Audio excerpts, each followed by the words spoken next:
How do you think growing up the way you did affected who you are? A few years ago, I got to hear Oprah speak Mm. live, and she told this story that I was just like, "Oh, perfect."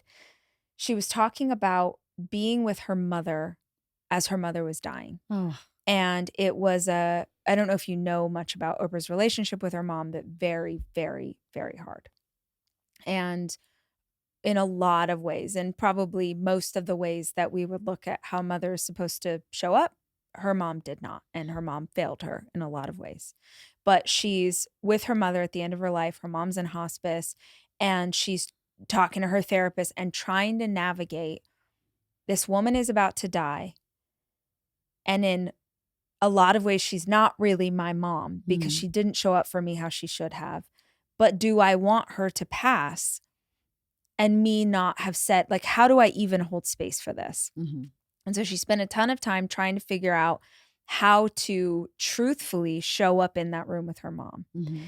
And what she said to her ultimately was, "You are not the mother that I would have chosen. Mhm.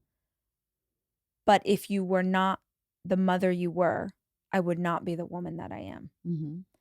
And I was like, holy shit. Like, that is the most perfect way Mhm. to explain the beauty in the hard pieces of this. Mhm. For me, I wouldn't be doing this work, I think, if I came from a totally healthy family. Mhm. I think in a lot of ways, I, from a very early age, learned to be the fixer.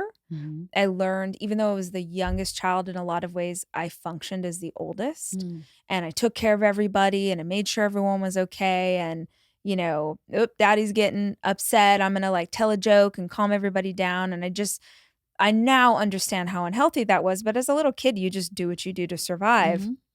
Mhm. So I came into my early adulthood thinking, well, I can fix it. I can do that. I see what it is.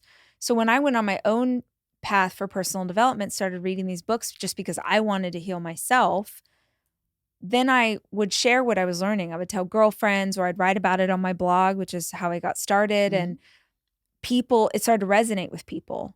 And it just kept growing and growing. And here we are, 10 years later or whatever. And this is the world that I live inside of, where I'm still doing this. I'm still curious about how to make parts of my life better. I still read the books, I still listen to podcasts, and then I just disseminate what I'm learning. I'm like, Mhm. "Hey guys, I heard this thing," or "I'm trying this thing." I'm naturally curious, so I'm constantly like, "Oh, what? Okay, how'd you guys put a tour together?" Like I just want to know all the things. And that really comes from a childhood of trying to learn how to make things better for other people. Mm. So I really took that role that I played as a little girl, and I'm still very much doing it today. Mhm.